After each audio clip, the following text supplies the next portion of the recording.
Saudara-saudara kaum muslimin rahimakumullah, lawan daripada tauhid adalah kufur. Kufur bisa dua, bisa kufur iman, bisa kufur nikmat. Kufur itu sifatnya, kafir itu orangnya. Ada orang kufur iman, dan ini merusak akhlak kepada Allah subhanahu wa ta'ala. Kufur iman itu kadang-kadang bentuknya syirik, orangnya disebut musyrik. Kufur iman itu kadang-kadang bentuknya nifaq, orangnya disebut munafik.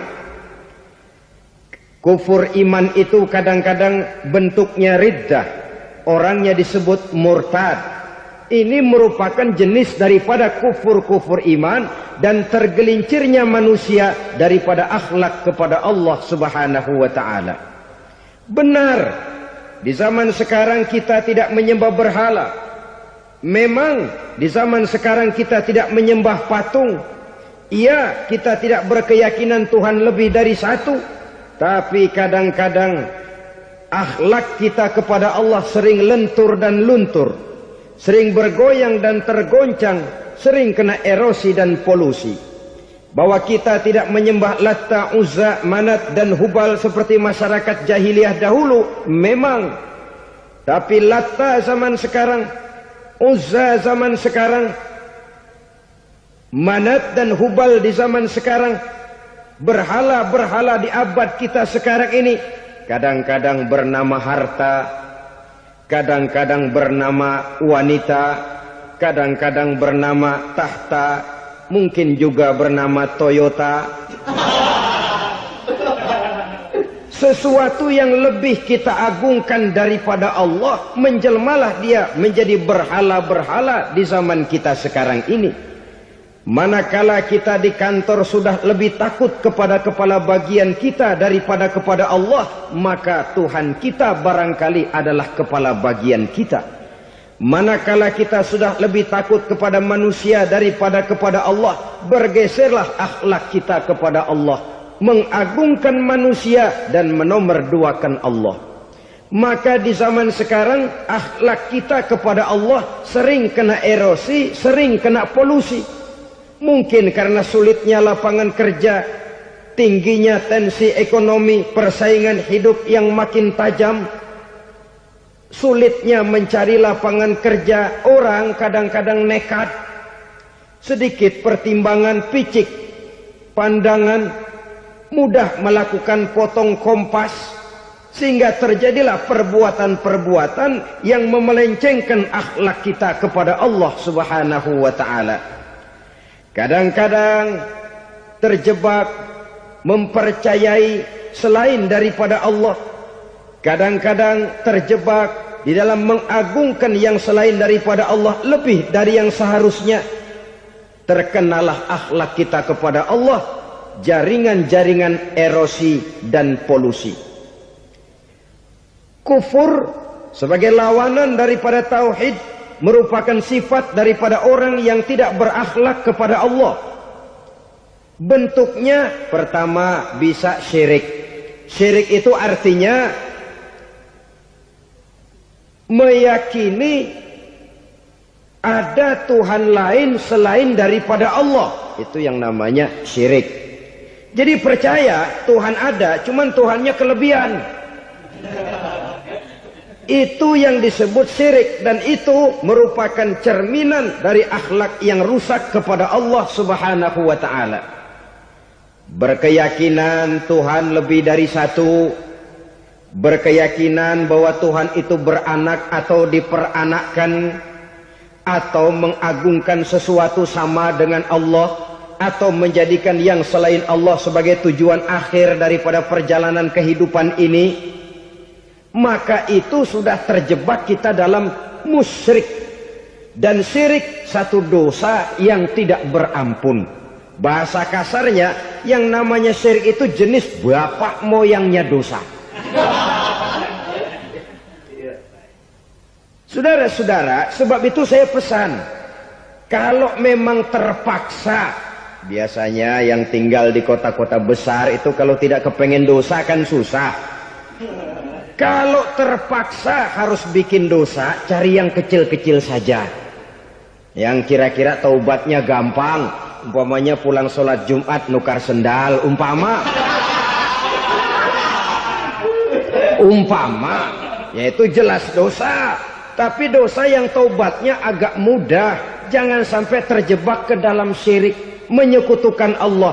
Kalau sudah menyekutukan Allah, Allah dimadu, murka benar Allah kepada kita. Innallaha la yaghfiru ayyushraka bih wa yaghfiru ma duna dzalika liman yasha. Allah tidak akan memberi ampun kepada orang yang menyekutukannya dengan sesuatu, tapi Allah mau mengampunkan dosa yang selain itu bagi orang yang dikehendakinya. Jadi orang-orang yang sudah terjebak syirik, menyekutukan Allah, meyakini ada Tuhan lain selain daripada Allah, meyakini Tuhan beranak atau diperanakkan, bagaimanapun baiknya mereka di dunia, bagaimanapun sosial jiwanya, bagaimanapun pemurah tangannya memberikan santunan dan pertolongan kepada orang lain, kalau sudah syirik, seluruh nilai kebaikannya akan tidak ada gunanya lagi. Karena tidak ada tempat nilai kebaikan itu bergantung. Sedangkan kita berbuat baik agar diterima oleh Allah. Kalau Allahnya marah kepada kita, siapa yang akan menerima nilai kebaikan itu sendiri? Ini bentuk yang pertama. Yang nyata-nyata menyembah berhala, syirik. Yang nyata-nyata beriktikad Tuhan lebih dari satu, syirik. Atau yang tersamar. Yang tersamar itu yang sering jadi penyakit kita. Saya sejak ada perkutut ini di rumah, perkutut. Saudara-saudara, yang merusak akhlak kepada Allah, yang merusak tauhid setelah syirik, bisa juga berbentuk nifak. Nifak itu sifatnya, orang yang punya sifat nifak disebut munafik. Asal katanya dari nafakun. Nafakun itu satu lubang yang punya dua muka. Seperti goa, ada tempat masuk, ada tempat keluar. Maka munafik orang yang punya dua muka. Kalau bahasa kita, pandai bermain minyak di atas air. Manis jika berhadapan, balik belakang lain bicara. Sehingga apa yang dinamakan nifak, kata Imam Ali Al-Jurjani dalam kitab ta'rifatnya, izharul imanu bil lisan wa kitmanul kufri bil qalbi. Menyatakan, menampakkan iman dengan lidahnya, tapi menyembunyikan kekafiran dalam hatinya. Dengan kata lain, lidahnya mah iman, hatinya mah kafir. Padahal hati itu yang dilihat, padahal hati itu yang dinilai. Kenapa lidahnya mengaku iman? Ya mungkin karena kepepet, mungkin karena kepentingan, mungkin karena ingin mencari kelemahan orang, lalu dia pura-pura beriman. Tapi sesungguhnya hatinya kufur. Ini merupakan penyakit munafik. Dan terus terang, menghadapi orang munafik jauh lebih berat daripada menghadapi orang kafir. Kenapa? Munafik ini kan musuh dalam selimut. Mau dibilang musuh nyata-nyata, apalagi di zaman Rasul ya, ketika periode Madinah, berat sekali menghadapi orang munafik. Mau dibilang kafir, kalau ketemu assalamualaikumnya medok juga. Mau dibilang mukmin, di belakang ngegerundel, nyari-nyari penyakit, nyari-nyari lantaran, mencari-cari gara-gara. Kalau kafir jelas kafirnya, kalau musyrik jelas musyriknya. Tapi munafik, di depan kita dia mengaku beriman, di belakang kita dia caci maki kita. Maka demikian rupa watak orang munafik, Allah benci betul.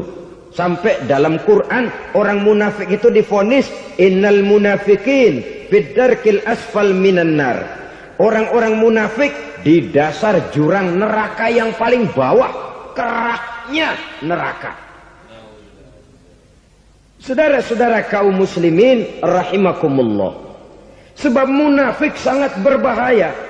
Membahayakan umat, membahayakan agama. Di depan kita mereka ngaku pura-pura beriman, kalau pidato luar biasa, memuji agama setinggi langit, menampakkan seolah-olah dia orang yang dekat dengan agama. Saudara-saudara, agama penting, agama mutlak. Tapi yang ngomong begitu agamanya apa? Remeng-remeng. Cuma sekedar lipstick, cuma sekedar dekorasi, cuma sekedar kamuflase buat ngibuli orang lain. Dia mengaku beragama, mengatakan agama mutlak, menganggap agama penting, seolah-olah memperhatikan benar tentang tatanan kehidupan beragama, tapi sebenarnya di hatinya tidak lebih berkecamuk penyakit-penyakit kufur. Maka sifat munafik ini termasuk menodai tauhid. Artinya merusak akhlak kita kepada Allah Subhanahu wa ta'ala. Sifat yang ketiga yang juga merusak akhlak kita kepada Allah dinamakan riddah. Riddah itu sifatnya, orang yang punya sifat riddah disebut murtad. Murtad keluar dari Islam. Keluar dari Islam tentu tadinya di dalam Islam. Oleh satu perbuatan dia bisa menjadi murtad. Misalnya tadinya dia iman benar kepada Allah, tapi melarat. Kadang-kadang sehari masak, 3 hari libur. Akhirnya oleh kesulitan ekonomi dia tidak kuat. Ada yang menawarkan kebaikan, dibawain supermi, dibawain obat-obatan, diberikan beras. Goyah imannya. Keluar dia dari Islam, ikut agama orang yang memberikan pertolongan kepadanya, memilih kesenangan sebentar dengan mengorbankan kebahagiaan yang kekal. Maka orang semacam itu riddah sifatnya, murtad orangnya, keluar dari Islam. Dan yang menyebabkan kita murtad bukan cuma orang nyata-nyata memproklamirkan diri keluar dari Islam tapi lalu mengikuti agama orang lain. Bukan cuma itu. Mengakui ada Rasul lagi sesudah Nabi Muhammad bisa menyebabkan kita murtad. Mengingkari nikmat Allah bisa menyebabkan kita murtad. Meyakini semua agama benar bisa menyebabkan orang menjadi murtad. Meragukan kesempurnaan dan kelengkapan Al-Quran bisa menyebabkan orang jadi murtad. Mengingkari sunnah bisa menyebabkan orang menjadi murtad. Banyak hal-hal yang bisa mendatangkan penyakit riddah dan membuat pelakunya menjadi murtad. Dan ini menodai akhlak kita kepada Allah Subhanahu wa ta'ala. Itu tadi kufur iman, saudara-saudara. Nyata-nyata mengingkari Allah, baik dalam bentuk syirik, nifak, ataupun riddah. Kufur yang kedua dinamakan kufur nikmat. Apa itu kufur nikmat? Sitru ni'matil mun'im au ya'malu fi mukhalafatil mun'im. Menutup-nutup nikmat Allah atau melakukan perbuatan yang menentang, bertentangan dengan kehendak yang memberikan nikmat. Jadi kufur nikmat pertama, nutup-nutupin Tuhan. Tuhan jalingin. Duit lu banyak amat, dari mana? Gua kerja. Lalu kerjanya nomor 1. Orang yang berakhlak kepada Allah, dia akan menjawab, kamu uangnya kok banyak, dari mana? Rizki dari Allah. Caranya, saya kerja. Kerja itu cara, rizki itu dari Allah datangnya. Bukankah di zaman sekarang kita sering terpleset? Ini merupakan cerminan dari rapuhnya akhlak kita kepada Allah Subhanahu wa ta'ala. Karena usaha saya memang, karena saya peras keringat banting tulang, tentu. Tapi sadarkah kita bahwa sepanjang yang bisa kita lakukan cuma berusaha, peras keringat banting tulang,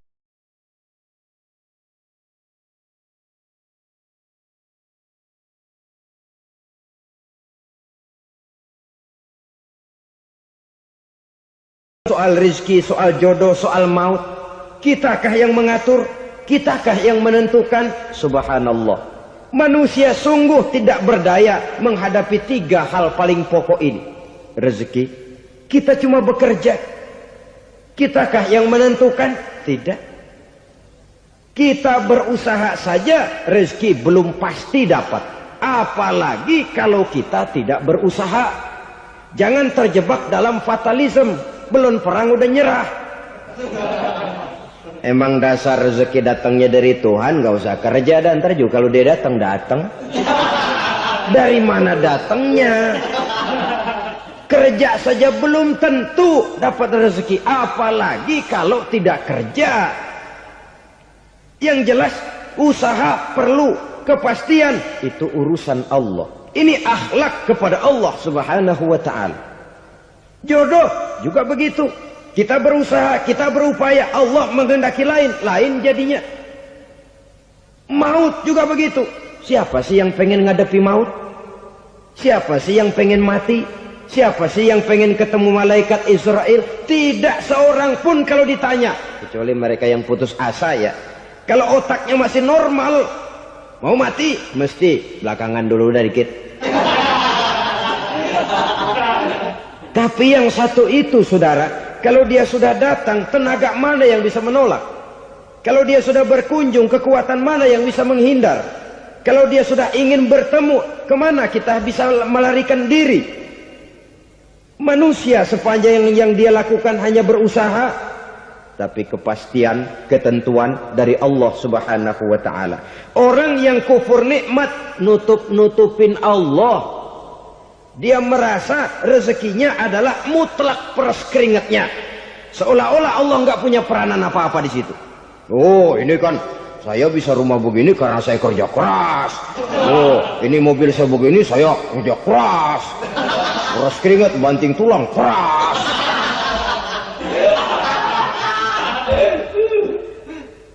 Saudara-saudara kaum muslimin rahimahkumullah. Jadi menutupi Allah. Akibatnya nanti kalau dia berhasil, Allah ketutupan. Kalau dia gagal, orang lain dicaci maki, dicari kambing hitam. Yang kambing hitam kan mahal. Karena orang sering cari-cari kambing hitam. Jarang orang mau jujur kalau bertemu kesulitan lalu mencari sebab pada dirinya sendiri. Yang paling enak ya nyalain orang. Lo begitu. Orang lain yang paling enak kita salahin. Au ya'malu fi mukhalafatil mun'im, atau dia melakukan sesuatu yang tidak sesuai dengan kehendak yang memberikannya nikmat. Diberikan kita tangan, mulut sih nggak berhenti, terima kasih Tuhan, alhamdulillah saya dikasih tangan. Cuma nih tangan enteng mat nabokin orang mulu. Itu sudah mukhalafatul mun'im, bertentangan dengan kehendak yang memberikan nikmat. Diberikan harta, mulutnya mah basah, terima kasih Tuhan, alhamdulillah dikasih harta, tapi pelitnya minta ampun. Kikir koret medit. Ini juga termasuk kufur nikmat, mempergunakan suatu nikmat bertentangan dengan kehendak daripada yang memberikan nikmat itu sendiri. Saudara-saudara kaum muslimin rahimakumullah. Oleh karenanya kufur iman memang lebih bahaya daripada kufur nikmat. Tapi jangan lupa, kufur nikmat bisa menyeret orang kepada kufur iman. Nah kalau Allah udah dialingin, Tuhan sudah dinomor duain, lama-lama kenapa dia tidak mendewakan dirinya sendiri? Mendewakan pangkatnya, mendewa-dewakan otaknya, mendewa-dewakan kemampuannya. Pada awalnya dia memang cuma kufur nikmat, tapi lambat laun kalau ini tidak diobati secara pasti orang akan mengarah kepada kufur iman. Bisa berbentuk syirik, bisa berbentuk nifak, bisa berbentuk riddah. Saudara-saudara, oleh karena itu menjaga akhlak kepada Allah mutlak penting. Sebab apa? Kita tidak berakhlak kepada manusia saja, kita dikucilkan dari pergaulan. Kalau kita tidak berakhlak kepada Allah, dikucilkan oleh Allah. Hadis qudsi menyatakan, man lam yashkur ala na'ma'i wa lam yasbir ala bala'i falyakhruj min tahtis sama'i falyatlub rabban siwaya. Kata Allah, siapa orang yang tidak mau bersyukur terhadap nikmat yang aku berikan kepadanya dan tidak mau sabar terhadap ujian yang aku berikan kepadanya, falyakhruj min tahtis sama'i, persilahkan saja keluar dari kolong langitku. Waliyatlub rabban siwaya, tolong cari Tuhan lain selain daripada aku. Murka Allah, diusir, cuman gak kedengeran aja.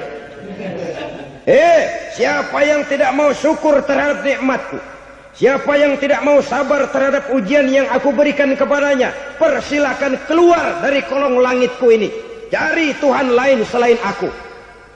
Nah, langit Tuhan yang punya, Tuhan kita lawan, diusir dari kolong langit, mau pindah ke kolong mana?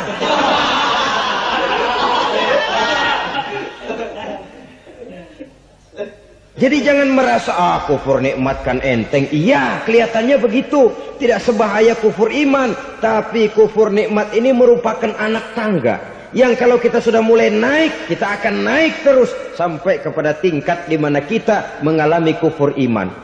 Kalau sudah ke sana, maka akhlak kita kepada Allah terkenalah erosi, terkena polusi, hancur akhlak kepada Allah, dan itulah sumber kesengsaraan abadi.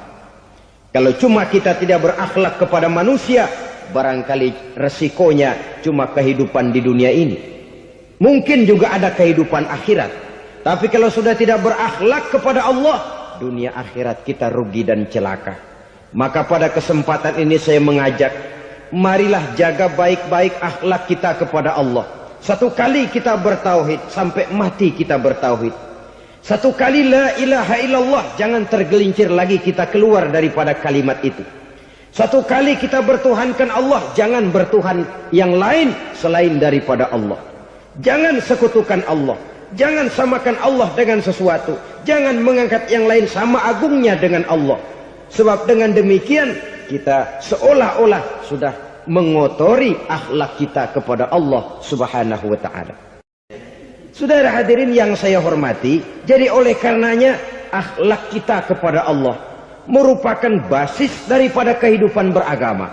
Kalau itu sudah mulai rapuh, mulai terkena erosi dan polusi, mulai rusak, dikhawatirkan nanti nilai ibadah kita kepada Allah juga akan turut ambruk karenanya. Saudara-saudara kaum muslimin rahimakumullah, tugas yang kedua, memperbaiki akhlak manusia kepada sesama manusia. Kita tahu Islam sesuai dengan namanya adalah agama damai. Maka akhlak manusia kepada sesama manusia menempati porsi yang penting dalam kehidupan beragama. Bagaimana seorang muslim bergaul, bertata krama terhadap sesama manusia. Mari kita lihat lebih jauh persoalannya. Untuk memudahkan pembicaraan dari kacamata agama, kita kelompokkan saja manusia itu dalam dua. Pertama yang seiman, dan yang kedua yang tidak seiman. Yang tidak seiman itu kita sebut saja kufur atau kafir.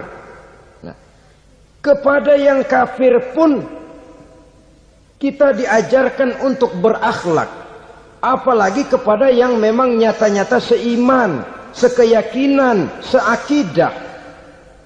Kemanapun Islam datang, ke negara manapun ia masuk, ia tidak menaburkan kerusakan.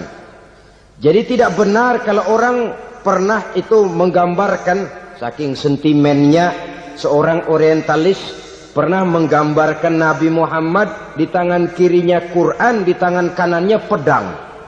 Menggambarkan seolah-olah Islam dikembangkan dengan kekerasan. Sebenarnya tidak sama sekali. Kalaupun dalam sejarah perkembangan Islam pernah terjadi perang, maka perang dalam Islam sesungguhnya, apabila kita amati sejarahnya, bukan untuk memaksakan agama. Karena memang agama tidak bisa dipaksakan. Tetapi justru untuk mempertahankan agama dari segala macam hambatan, rintangan, hinaan, dan fitnahan. Tapi kemanapun yang jelas Islam masuk, dia tidak pernah membuat kekacauan, kerusuhan, ataupun penghancuran. Candi Prambanan bahkan dipugar, gereja-gereja tidak ada yang dihancurkan oleh umat Islam. Kenapa? Islam agama damai. Soal agama, soal lakum dinukum waliyadin, la ikraha fid din, qad tabayyana ar-rusdu minal ghayy. Tidak ada paksaan dalam beragama, sebab nyata yang benar dengan yang tidak benar. Belum pernah ada orang kafir masuk ke perkampungan orang Islam lalu dikejar-kejar, diteriakin kafir, kafir, sunatin.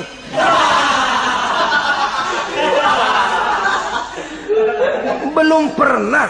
Kenapa? Islam menghormati orang lain agama. Nah, yang kafir ini macam-macam, saudara. Ada kafir harbi. Nah, ini kafir kerok. Ini kafir yang nyata-nyata memproklamirkan permusuhan kepada umat Islam. Nyata-nyata mengganggu ketenangan umat Islam. Kafir yang seperti ini yang boleh diperangi. Misalnya kita mau sembahyang Jumat dijagain. Nggak boleh sembahyang Jumat, getok palanya. Kafir harbi artinya tantangan perang datang dari mereka, bukan kita yang mulai. Mereka yang buka front. Prinsipnya umat Islam tidak boleh mencari-cari musuh, tapi pun tidak boleh lari kalau ketemu musuh. Musuh jangan dicari, ketemu jangan lari. Karena itu kesan seolah-olah umat Islam ini teroris, umat Islam ini destroyer, umat Islam ini sering menimbulkan keonaran, kerusakan. Sungguh satu fitnahan yang sangat keji. Umat Islam adalah umat yang cinta damai. Islam di masa perkembangannya masuki Eropa melalui Selat Gibraltar, Jabal Tariq, memasuki Spanyol. Islam tidak pernah meruntuhkan gereja. Islam tidak pernah membunuh orang-orang Nasrani. Bahkan Islam mewariskan peradaban dan kebudayaan yang begitu tinggi nilainya di bidang ilmu pengetahuan. Sampai ketika itu Barat banyak mengkaji ilmu pengetahuan dari dunia Islam. Buku-buku berbahasa Arab diterjemahkan ke bahasa Yunani, dipelajari oleh para cendekiawan di negeri Barat sana. Mereka mengambil manfaat yang banyak dari masuknya Islam ke Eropa. Sementara gereja tetap berdiri dengan megahnya. Kuil-kuil tempat peribadatan tidak satupun yang diusik-usik. Kenapa? Islam agama yang cinta damai. Asal dia tidak diganggu, asal kehormatannya tidak dihinakan. Jadi kafir harbi, kafir yang nyata-nyata nantang perang, ngajak belekai. Itu kafir yang nyari penyakit. Kafir harbi ini boleh diperangi dengan catatan mereka yang memang mulai. Yang kedua kafir zimmi. Kafir zimmi, kafir yang hidup di tengah mayoritas muslim, tapi mereka mau hidup dengan aman, damai, tenang. Mereka wajib dilindungi. Bahkan Nabi pernah memberikan satu jaminan, man azazimmiyan faqad azani. Siapa yang mengganggu orang kafir zimmi sama saja dengan mengganggu saya. Kehormatannya dijaga, harta bendanya dilindungi, anak istrinya pun dilindungi. Dan ini jadi kenyataan. Saudara bisa lihat di negara-negara yang mayoritas penduduknya beragama Islam, orang-orang kafir di luar Islam hidup dengan tenang, aman, damai. Di Saudi Arabia, di luar tanah haram, di luar Mekah dan Madinah, banyak orang-orang kafir mencari nafkah. Mereka tenang, aman, dilindungi undang-undang. Begitu di Mesir, begitu di negara Indonesia yang berdasarkan Pancasila ini. Kehidupan beragama menimbulkan gairah, rukun, tenang, aman, damai, sepanjang tidak saling ganggu, tidak saling usik, menghargai orang yang sudah beragama, tidak menjadikan penganut suatu agama sebagai sasaran dari dakwah agama lainnya. Saudara-saudara kaum muslimin rahimakumullah. Jadi memang oleh Al-Quran kita dianjurkan asidda alal kuffar ruhama bainahum. Tegas kepada orang kafir, kasih sayang kepada sesama muslim. Tapi tegas bukanlah berarti marah-marahan, bukan berarti musuh-musuhan, bukan ngajaki perang. Tegas dalam arti punya garis tentang kehidupan beragama. Lakum dinukum waliyadin. Soal kehidupan sosial, mari kerjasama. Bangun jalan, ayo rame-rame. Siskamling, mari bebarengan. Bikin puskesmas, mari sama-sama. Tapi kalau sudah soal agama, itu tidak perlu ada toleransi agama. Yang perlu toleransi antar umat beragama. Kalau umatnya mau kerjasama silakan, tapi tidak menyangkut soal ibadah. Jangan kerjasama di bidang ibadah. Itu kerjasama yang salah pasang, saudara-saudara. Sehingga dengan demikian toleransi adalah menyangkut kehidupan antar umat beragama. Sedangkan agama sendiri punya kapling yang nyata. Sehingga dengan demikian tegas kepada orang kafir dalam arti kita punya satu kepribadian. Tidak ngambang. Enggak, lalu kalau ditanya orang, sebenarnya agama lu apa sih? Ah, gua mah gimana musimnya aja. Agama pakai musim kayak rambutan. Akhirnya ya begitu, musim-musiman. Ke masjid kelihatan, ke gereja hayo, ke candi nongol, ke apa? Bingung malaikat bagaimana nyatetnya nih bocah ini. Di mana aja ada. Kita punya satu kepribadian. Saya muslim dan garis saya ini, lakum dinukum waliyadin. Bagi Tuhan persilakan agama Tuhan, bagi kami agama kami.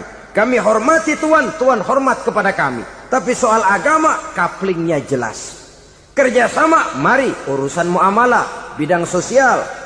Yuk kita siskamling sama-sama dengan orang lain agama. Mari jaga kerukunan, kesatuan, persatuan, kekompakan. Perbaiki jalan yang rusak, mari sama-sama. Mendandani jembatan yang runtuh, mari sama-sama. Tapi sembahyang, kaplingnya lain-lain. Sebab Nabi juga dulu pernah ditawarkan begitu loh sama kafir jahiliyah dulu, Quraisy itu. Sudah Muhammad, sekarang begini saja, kita join aja daripada marah-marahan. Hari ini saya menyembah Tuhanmu Allah. Besok gantian kamu menyembah Tuhan kita, Latta, Uzza, Manat dan Hubal. Turun, qul ya ayyuhal kafirun la a'budu ma ta'budun. Soal ibadah kaplingnya jelas, tidak boleh dicampur adukkan.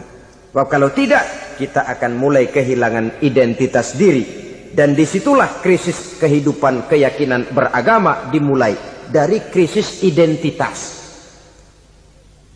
Hujan gede kan mulainya gerimis dulu.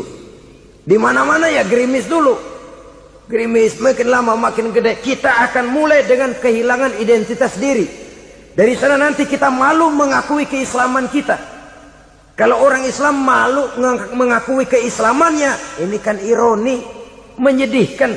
Ngakui Islamnya saja malu, menonjolkan keislamannya malu. Tidak ada rasa bangga beragama. Padahal ini modal dasar. Hanyalah dengan rasa bangga beragama kita lalu konsekuen.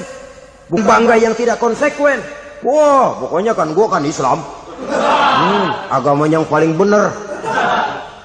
Tapi hidupnya sendiri jauh dari tuntunan Islam. Itu bangga yang tidak beralasan, bangga yang tidak perlu dibanggakan sebenarnya. Kebanggaan yang membuat kita konsekuen dan dekat dengan kehidupan beragama. Jadi dengan demikian saudara-saudara, kepada non-muslim kita juga harus berakhlak. Bukankah ini sudah dicontohkan oleh Rasul? Bagaimana beliau disambiti orang di Taif, yang menyambiti malah didoakan. Bagaimana Suraqah mau membunuh beliau, malah Suraqah didoakan. Bagaimana Abu Jahal dan Abu Lahab saking mangkalnya. Ini Abu Jahal pernah gali lubang di kamarnya sendiri, di depan tempat tidurnya. Setelah dia gali lubang, ditutupin pakai keraras korma. Lalu dia tarik selimut, belagak meriang. Dia pesan pesuruhnya, bilangin Muhammad, encangnya meriang. Pamannya sakit, minta ditengokin. Nabi dengan segala husnuzonnya berangkat nengokin. Abu Jahal dari balik selimut ngintip. Ah, itu dia Muhammad, itu dia tuh. Dia tuh masuk Dani, masuk. Mulai di jalan, seneng Abu Jahal. Ah, terus dah. Begitu ke pelosok, masuk ke lubang, gue pendem terus lalu. Memang niatnya mau mencelakakan Nabi. Sudah tinggal beberapa langkah lagi Nabi akan berjalan ke arah lubang itu. Malaikat Jibril ngasih tahu, Muhammad, Abu Jahal pamanmu cuma pura-pura sakit. Di depan tempat tidur itu ada lubang sudah dia gali untuk menjerumuskan kamu. Sudah balik pulang. Balik badan Nabi. Sudah hampir mau melangkah, kakinya malah muter pulang. Abu Jahal yang ngelihat Nabi sudah hampir jatuh nggak jadi, balik pulang, lupa kalau lagi sakit. Udah Muhammad buruan sini.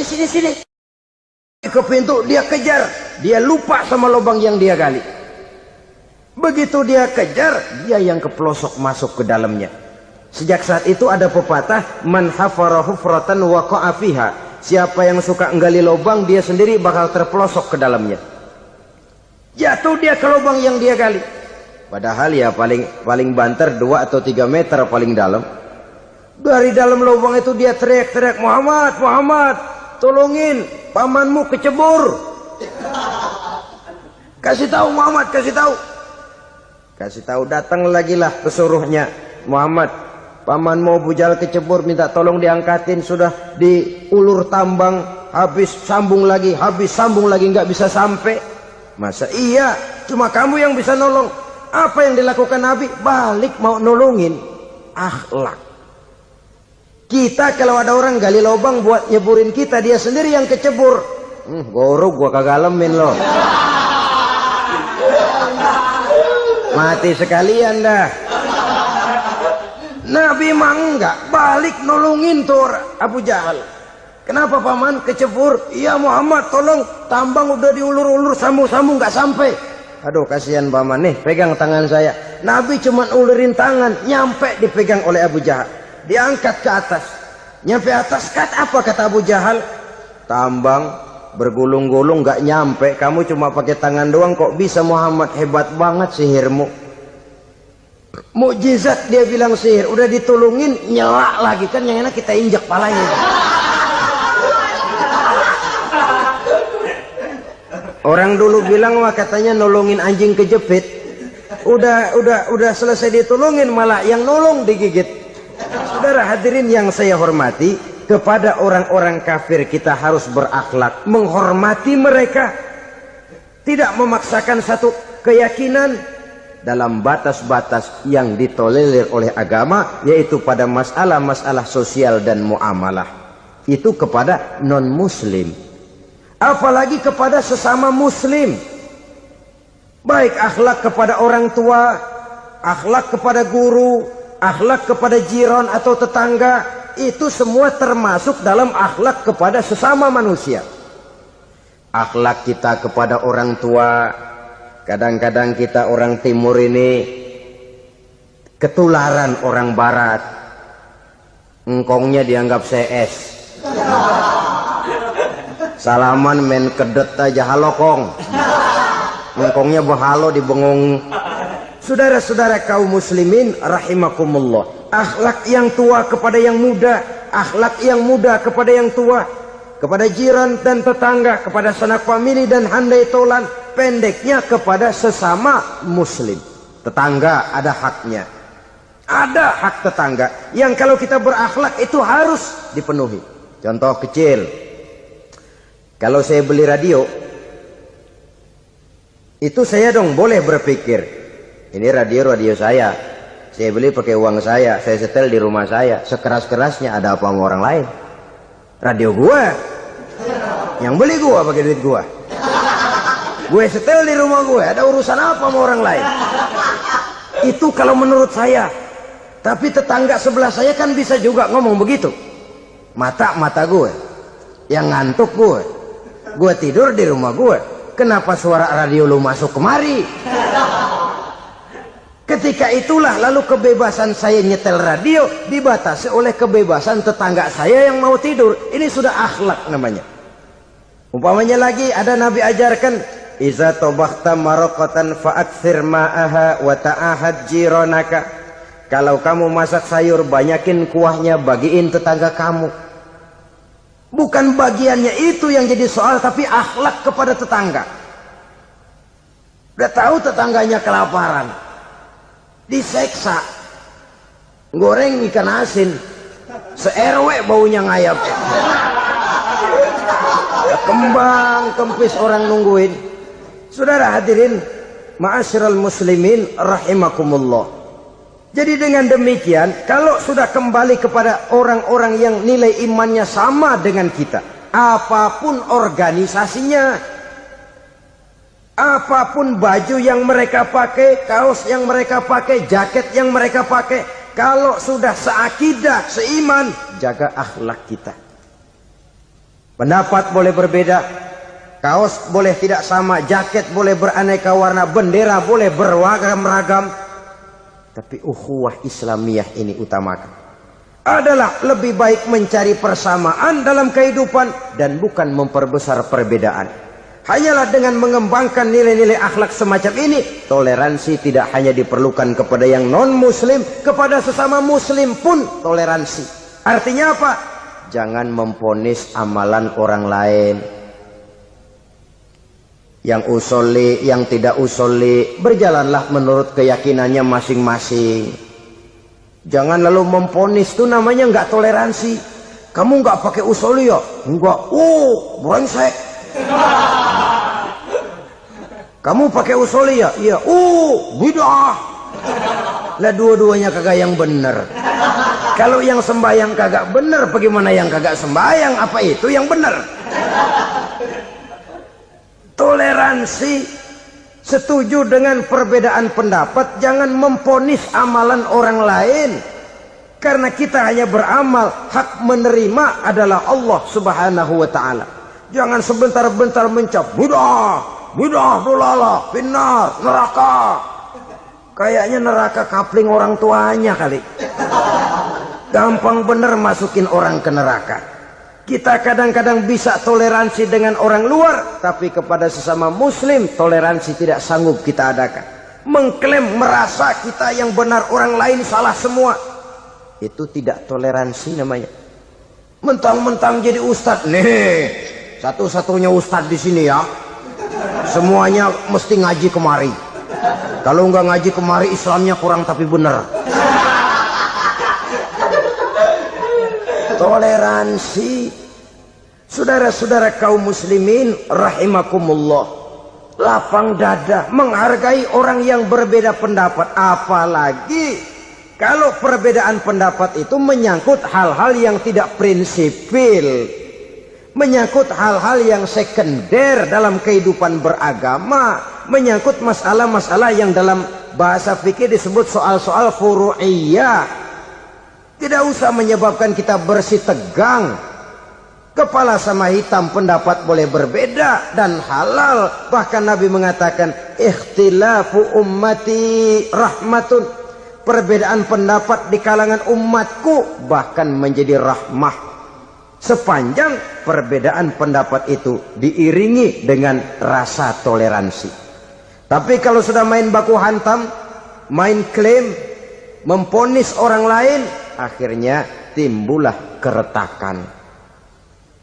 Jangan heran kadang-kadang satu masjid dua kelir. Ya soal kelir boleh kelar-kelir, boleh kelar-kelir, tapi kalau harus terlalu mencolok menyebabkan timbulnya keretakan, saya kira yang akan turun bukan lagi rahmah tapi bala. Bala akan menimpa kita, jatuh kita menjadi umat yang lemah. Oleh karena di antara kita sendiri, sesama kita tidak pandai bertoleransi, tidak lapang dada. Ada anak muda kelihatannya mau majuan dikit, yang tua curiga. Nah, kalau dia maju pasaran gua bangkrut dong nih. Lalu ditekan tuh anak ditekan melejit. Kadang-kadang yang tua maksudnya baik, mau memelihara, yang muda salah terima. Kan tua kejemur. Dari dulu sampai sekarang gitu-gitu doang. Anak kemajuannya. Padahal yang tua barangkali maksudnya juga baik, mau memelihara. Sebenarnya kalau kita bisa mencoba mencari titik temu dengan alur komunikasi, tidak merasa diri yang paling benar, tapi toleransi, boyak menerima pendapat orang lain, setidaknya mau mendengar omongan orang. Yang susah kalau udah kena penyakit nggak mau ngerti omongan orang, nggak mau nerima pendapat orang. Kodok di kolong tempayan, cukeng kayu asem, asal ijo udah ijo aja ijo dah. Nggak ngerti omongan orang, yang kayak begini yang orang jadi kesandung. Oleh karena itu saudara-saudara, alangkah nikmatnya kehidupan ini. Apabila kita menyadari kita ini ummatan wahidah, satu umat yang satu, yang diikat dengan akidah. Kalau kepada yang non muslim saja kita diajarkan untuk berakhlak, apatah lagi kepada yang seiman, seakidah, sekeyakinan. Wajarkah perbedaan pendapat yang kecil-kecil lalu menyebabkan kita bertolak belakang, cerai-berai, centang perenang? Bila bertemu di jalan yang satu menyisih ke kiri, yang lain menyingkir ke kanan. Kalaupun juga bercampur di tengah kumpulan orang banyak, persis air dengan minyak. Yang atu melengos, yang atu madep mojok. Orang lain senyum, dia mau pada manyun. Saudara-saudara kaum muslimin rahimakumullah, realita ini walaupun tidak enak, pahit, tapi masih hidup di sebagian masyarakat kita. Ini yang perlu kita atasi. Soal toleransi kepada orang lain, sejarah sudah membuktikan. Mari kita jangan cuma bisa mengajak orang lain, umat lain untuk bertoleransi dengan kita, tapi kepada sesama kita. Toleransi ini perlu kita tegakkan, perlu kita bina. Terutama di dalam kita menuju bentuk ideal daripada konsep ukhuwah Islamiyah ini, yang memang selalu kita akan cari bentuk-bentuk idealnya sejalan dengan perkembangan situasi dan kondisi yang dihadapi oleh umat. Perbedaan organisasi, perbedaan kepentingan organisasi tidak seharusnya menyebabkan kita merasa meremehkan orang lain dan mengangkat diri, mengklaim diri sebagai yang ter. Jadi dengan demikian, apabila yang pertama tadi akhlak kepada Allah dinamakan hablum minallah, maka yang kedua ini merupakan hablum minan nas. Jikalau baik akhlak kita kepada Allah, baik akhlak kita kepada manusia, nikmat rasanya menjalani kehidupan. Kadang-kadang orang akhlaknya kepada manusia baik, tapi kepada Allah tidak baik. Hormat sama yang tua, menyayangi yang muda, sama tetangga rukun, tapi sama Tuhan nggak mau sujud. Ini baik kepada manusia, tapi tidak berakhlak kepada Allah. Atau sebaliknya, sujudnya sama Allah mah tekun, bener, khusyuk, bahasanya juga fasih, luar biasa. Tapi sama manusia sombong, takabur, ujub, merasanya dia doang yang paling benar. Sebab iblis itu ya, itu kadang-kadang datang lewat hati, dan memang selalu markasnya di situ. Kalau dia tidak bisa menggoda kita dengan yang lain, dia tumbuhkan sifat ujub. Dia bisikin, wah memang di kampung ini yang paling banyak ibadahnya ente. Yang lain mana, lihat tuh kerocok semua. Lalu di hati orang itu tertanam sifat iya ya. Nah tatkala iya ya, dia sudah terkena serangan iblis. Akhirnya apa? Orang lain diremehin. Asalnya kagak mau sembahyang aja diajak salaman udah najis aja dah. Ketemu juga mukanya ditekuk 4. Akhirnya bukan ngajak malah ngenyek, ngina. Lah orang dihina makin jauh, makin tidak tersentuh. Bukan cara itu yang diajarkan oleh Rasul. Bahwa orang tidak mau sholat, tugas kita mengajak. Soal dia tidak sholat, itu dosa dia kepada Allah. Saudara-saudara kaum muslimin, ujub disuntikkan oleh iblis ke dalam hati kita. Sujudnya kepada Allah benar, tapi akhlaknya kepada sesama manusia merasa paling benar sendirian, merasa orang lain salah semua. Pokoknya kalau di luar lingkungannya udah kagak bener aja udah bahaya. Saudara-saudara, ini juga penyakit yang disuntikkan oleh iblis. Sebab iblis itu tipu dayanya luar biasa, strateginya lihai. Makin tinggi kualitas iman, ya makin berat upaya iblis untuk menjerumuskan kita. Karenanya saya mengajak, marilah kita bertoleransi, baik kepada non muslim, lebih-lebih lagi kepada sesama muslim yang kebetulan berbeda baju, berbeda kaos, berbeda organisasi, lain bendera yang dibawanya. Tapi toleransi mari kita canangkan. Kita terikat oleh ukhuwah Islamiyah. 2. Yang ketiga, akhlak manusia kepada makhluk Allah lainnya di luar manusia. Islam adalah rahmatan lil alamin. Kalau kita tidak berakhlak, contoh saja ya, kita ini diberikan satu negara yang subur makmur, untayan jamrud katulistiwa, demikian suburnya gemah ripaloh jenawi toto tentrem kertora harjo.